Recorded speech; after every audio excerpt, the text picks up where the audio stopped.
चलिए ठीक है, कोई बात नहीं। कमर गर्दन सीधी करेंगे, आंखें बंद। सभी लोग एक साथ एक स्वर में ओम का उच्चारण।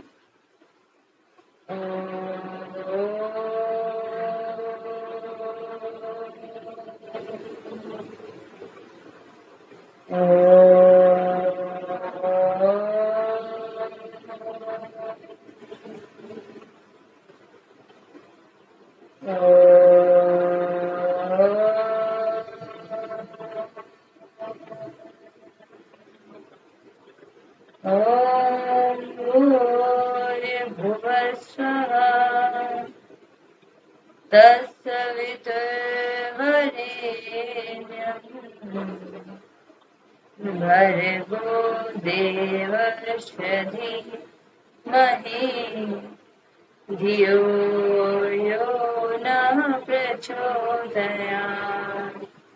Grab your both palms. Put your palm on your eyes. Now open your eyes. चलिए, तो हम सभी ने कल क्या पढ़ा था, बताओ भाई, याद नहीं है? Trial and error theory.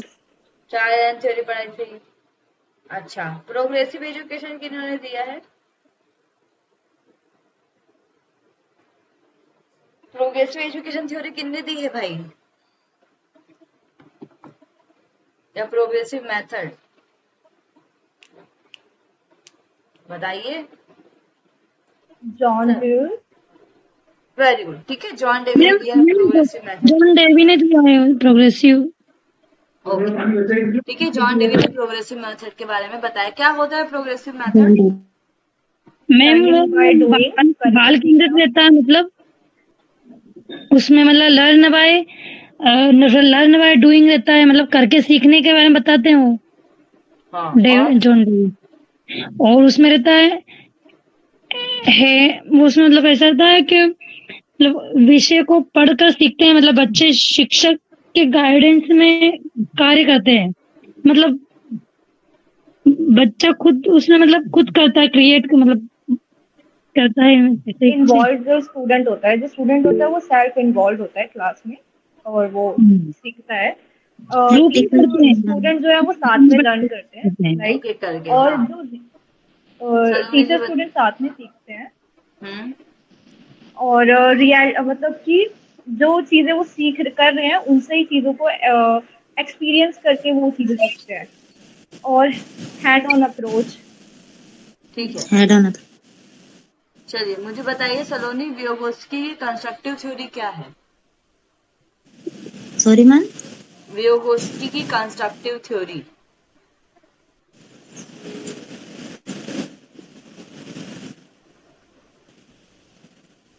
बताओ भाई। सुषमा जी, आपकी आवाज नहीं आ रही है, आप बोल रहे हो ना आपकी आवाज नहीं है, शायद माइक ऑन कर तो भी। बताइए सलोनी, बताओ भाई, क्या है वियोगोत्स्की की कंस्ट्रक्टिव थ्योरी? देख लो पहले पेज पलटा के, ठीक है? पढ़े नहीं ना दोबारा? मैम पढ़ा था मैम, उसमें मतलब सोशल मतलब सामाजिक निर्माणवाद पे जोर देते हैं वो वाइगोत्स्की। उसमें मतलब ग्रुप में सीखना या फिर मोटिवेशन होना चाहिए, उसमें ऐसा होता है मतलब किसी भी व्यक्ति के साथ अच्छा रहना, मतलब मोटिवेशन के साथ सीखना और समाज के साथ सीखना, ऐसा है बताया है वाइगोत्स्की ने। अच्छा ठीक है, चलिए। इन्होंने समाज पे फोकस किया कि हम समाज के साथ जितना है तो उतना सीखते हैं, या जोन ऑफ प्रॉक्सिमल डेवलपमेंट और सोशल कॉम्पिटेंस के बारे में इन्होंने बताया, ठीक है? आज हम जॉन डेवी का पढ़ेंगे, और आज मैं आप लोगों को थोड़ा ही पढ़ाऊंगी, जॉन डेवी का बस पढ़ाऊंगी। फिर मैं आप लोगों को कब मिलूंगी? ट्यूसडे को, ठीक है?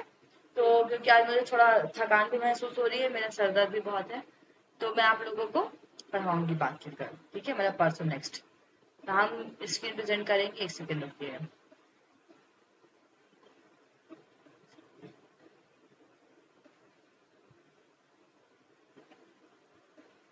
चलिए, स्क्रीन प्रेजेंट हो रही है? हेलो? यस मैम, हो रही है।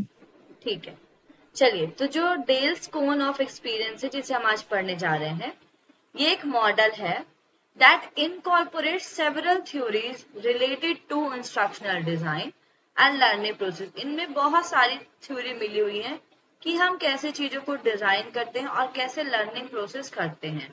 तो ड्यूरिंग द 1960 एडलर डेल, इनका पूरा नाम था Edgar Dale, theorized that learners retain more information by what they do and opposed to what is heard and read and observe। मतलब कि इसमें इन्होंने पूरे 5 सेंस के बारे में बताया है कि हम वही चीज ज्यादा देर तक याद रख सकते हैं जहां पर हमारे जितने ज्यादा सेंस ऑर्गन इन्वॉल्व हो। जैसे कि मैं अगर आपको केवल ऑडियो सुनाऊं, केवल मेरी आपको आवाज सुनाई दे, तो आपका कौन सा सेंस ऑर्गन यहाँ पर इन्वॉल्व है? ईयर। मैम ओनली ईयर, ठीक है, केवल आप सुनने का काम कर रहे हो। और जब मैं आपको पीपीटी प्रेजेंट करूं या अपना फेस दिखाऊं तो आईज। और पीपीटी दिखाऊं तो तब भी आईज। और जब मैं आपसे क्वेश्चन पूछूं तो कान और आंख क्वेश्चन पूछने पे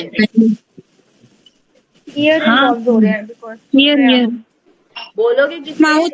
माउथ से ना, ठीक है। Mouth and year. इन्होंने बोला कि हम जितने ज्यादा सेंसरी ऑर्गन चीजों में इन्वॉल्व करते हैं उतना ही ज्यादा हम चीजों को ज्यादा याद रख पाते हैं। मान लो आपको कोई चीज ऑडियो में सुनाई जाए और आपको कोई चीज वीडियो में दिखाई जाए, तो आपको ज्यादा क्या याद रहेगा? वीडियो वाला, बिकॉज विजुअलाइजेशन इज क्योंकि आपने देखी है चीजों को, वीडियो ऑडियो दोनों देखे। और केवल वीडियो दिखाया जाए, उसका ऑडियो ना सुनाया जाए, तो चीजें समझ में आएंगी क्या? नहीं।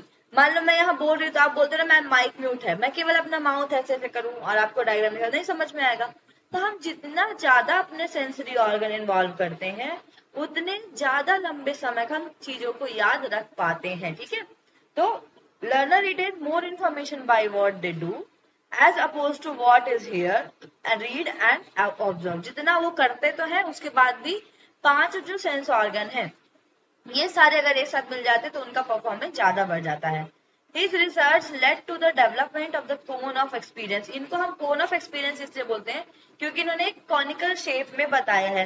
कौन, जैसे आप देखेंगे नीचे वाला पोर्शन कौन का कैसा होता है? बड़ा होता है, ऊपर जाते जाते क्या होता है? छोटा होता जाता है ना। उसका जो डायमीटर है वो कम होता चला जाता है, उसकी लेंथ या फिर शार्पनेस ऊपर की तरफ बढ़ते चली जाती है।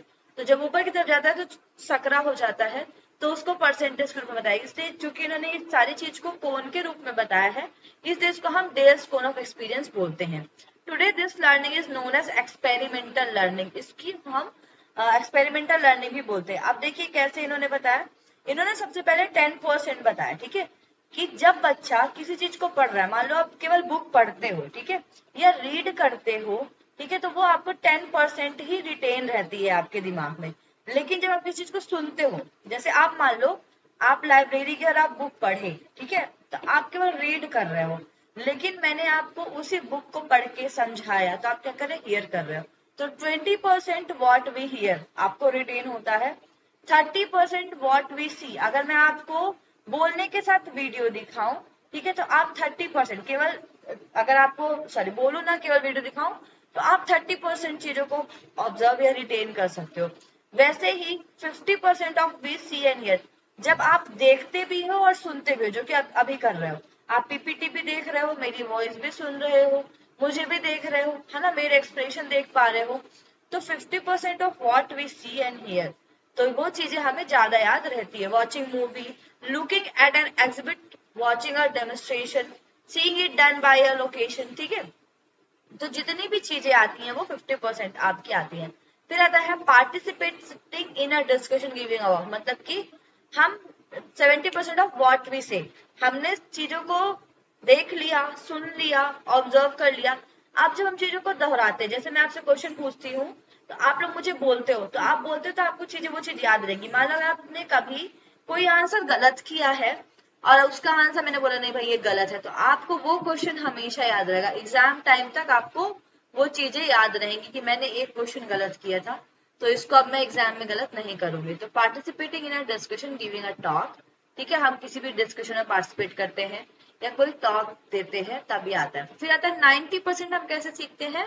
से and do during the dramatic presentation, simulating a real experience doing a real thing, जब हम खुद चीजों को बोलते भी हैं करते भी हैं, जैसे रोल प्ले हो गया या ड्रामा हो गया, जैसे मैंने राम का किरदार निभा लिया, सीता का किरदार निभा लिया, तो जब मैं चीजों को करती हूँ तो मैं 90% सीखती हूँ। इस तरीके से रीडिंग में 10%, हियरिंग में 20%, सी में 30%, अब 30 और 20 मिल गया तो कितना हो जाएगा 50%, ठीक है, सी एंड हियर। फिर उसके बाद अब यहाँ पर हमने क्या किया, जो चीज पढ़ा, सुना और देखा, सब कुछ मिला के 70%, फिर 90% बोला और किया। तो इस तरीके से इन्होंने डेल्स कोन ऑफ एक्सपीरियंस बोला है। How can instructor use the cone of experience, कैसे एक इंस्ट्रक्टर या टीचर इसको यूज करता है, ठीक है। According to Dale research, the least effective method are at the top. इन्होंने बोला लीस्ट मतलब जो सबसे कम यूज किया जाने वाला मेथड है वो सबसे ऊपर है, कि जिसमें मैंने आपको बोल दिया, मैंने आपको पीपीटी बस दे दी, मैंने कहा लो पढ़ के आ जाना कर, ठीक है। आप केवल पढ़ोगे, आपको समझ में नहीं आएगा जब तक मैं समझाऊंगी नहीं। मैं चाहूँ तो मैं आपको सारी पीपीटी दे दूँ और थोड़ा थोड़ा चीज पढ़ा दूँ, लेकिन ऐसा नहीं, आपको मेन मेन इंपॉर्टेंट सारे पॉइंट पढ़ाऊंगी मैं, फिर आपको पीपीटी में प्रोवाइड करती हूँ, ठीक है। तो इन्होंने बोला सबसे लीस्ट इफेक्ट जिस मेथड, लीस्ट मतलब सबसे कम इफेक्ट जिसका होता है वो सबसे टॉप में है। सबसे टॉप में क्या है, क्या है सबसे टॉप में यहाँ पर भाई? मैम लिखना, ठीक है, रीडिंग। पढ़ना, ठीक है। नेक्स्ट आता है the most effective method are at bottom. सबसे बॉटम में कौन सा है, जल्दी बताइए। सबसे dramatic bottom presentation. Paper presentation को हम से एंड डू बोलते हैं, ठीक है, बोलना और करना, ठीक है। It reveals that action learning, action learning मतलब खुद के द्वारा जब हम कोई चीज करते हैं, techniques result in up to 90% retention. अगर हम कोई चीजें खुद करें तो हमारे बहुत चांसेस है कि 90% रिटेंशन रहे। जैसे कि मैंने आपको पीपीटी पढ़ा दी, अब आप क्या करोगे, दूसरे की नोट्स ले लिया, आपने मेरी नोट्स ली, चलो ठीक है, मैं क्योंकि टीचर हूँ मैं दे रही हूँ तो मैं नोट्स तो दूंगी, लेकिन आप अपनी नोट्स कभी नहीं बनाते अगर, तो आप नहीं कर पाओगे। तो हमेशा मैं आपसे बोलती हूँ कि अपनी नोट्स खुद से शॉर्ट फॉर्म में आप बनाइए, ठीक है। तो it reveals that action learning technique result in up to 90% retention. People learn best when they are perceptual learning style. तब वो ज्यादा बेस्ट देखते हैं when they use perceptual learning. Perceptual learning मतलब चीजों का परसेप्शन करना। सेंसेशन और परसेप्शन में अंतर है। सेंसेस मतलब आपने केवल चीजों को, आप सेंस ऑर्गन के द्वारा जो चीज ली जाती है वो सेंसेस होती है, लेकिन उनको मीनिंग प्रदान करना परसेप्शन कहलाता है। तो meaningful sensation is called perception, प्रत्यक्षण, जब हमने किसी चीज को मीनिंग प्रदान कर दी, ठीक है। जैसे बहुत सारे साउंड आते हैं, फिर मैंने बोला देखो ये फैन का साउंड है, ये कूलर का साउंड है, ये गाड़ी का साउंड है, क्योंकि मैंने उसमें मीनिंग ऐड कर दिया, मुझे पता है कि इसका क्या क्या साउंड है ना।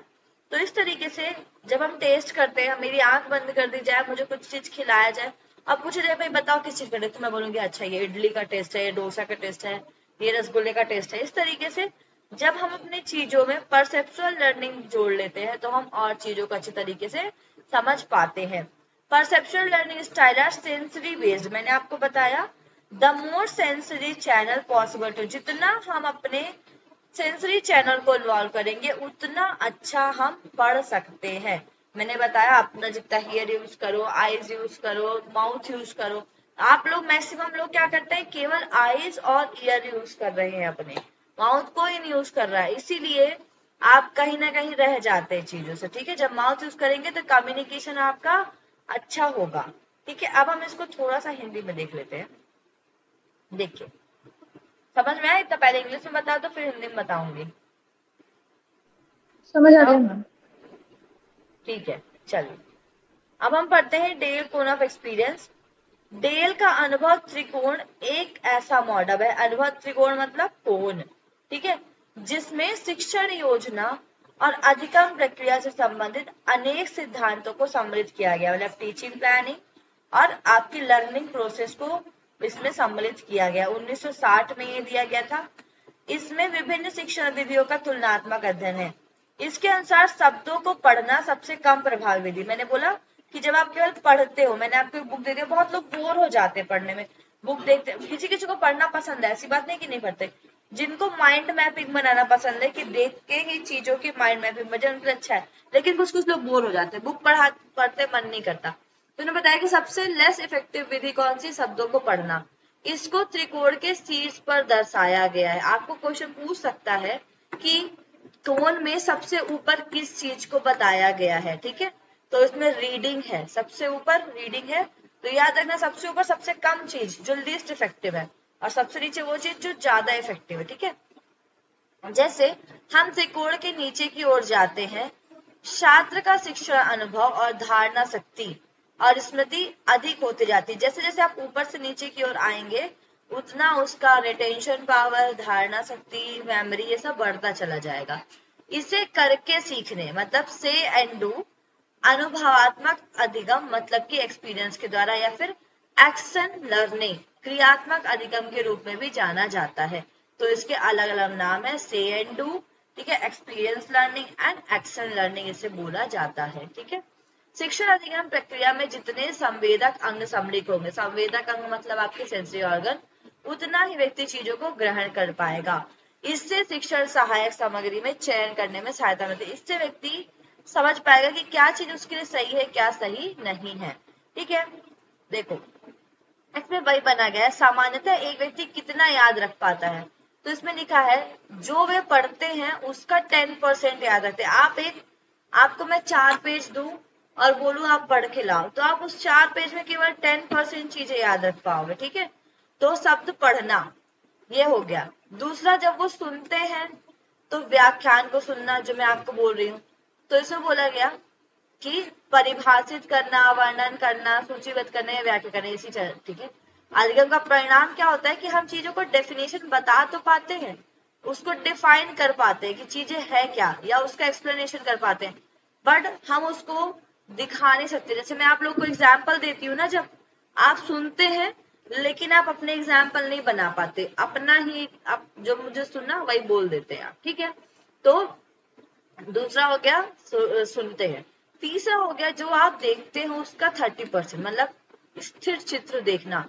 अब इसमें चित्र देखने की भी अलग अलग चीजें बताएगी। एक तो स्थिर चित्र देखना, एक गतिशील चित्र देखना। आप जब कोई चीजों को, एप्पल को ऐसे ही देख ले, या उसको 3D शेप में देख ले, या ह्यूमन बॉडी सामने से स्थिर एक बुक में पढ़ो और उसका 3D इमेज देखो, तो 3D इमेज आपको जल्दी याद होती है, ठीक है।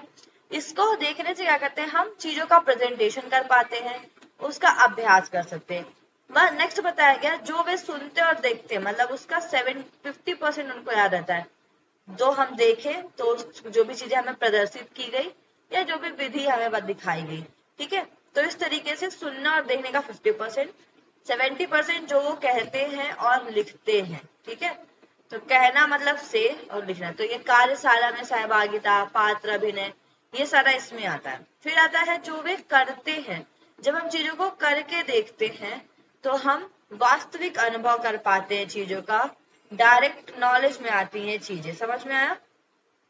ये इनका हम विश्लेषण कर पाते हैं, इनकी प्लानिंग कर पाते हैं, इनको क्रिएट कर सकते हैं और इनका इवेल्युएशन कर सकते हैं। इतना है आपका डेल्स कॉन ऑफ एक्सपीरियंस, ठीक है। अब देखिए यहाँ तक हो गया। अब हम इसके बाद शिक्षण के बारे में कल पढ़ेंगे। आज मुझे भी बहुत एनर्जी लो लग रही है, आपको भी मेरी एनर्जी लो लग रही होगी देख के क्लास में, ठीक है। तो आज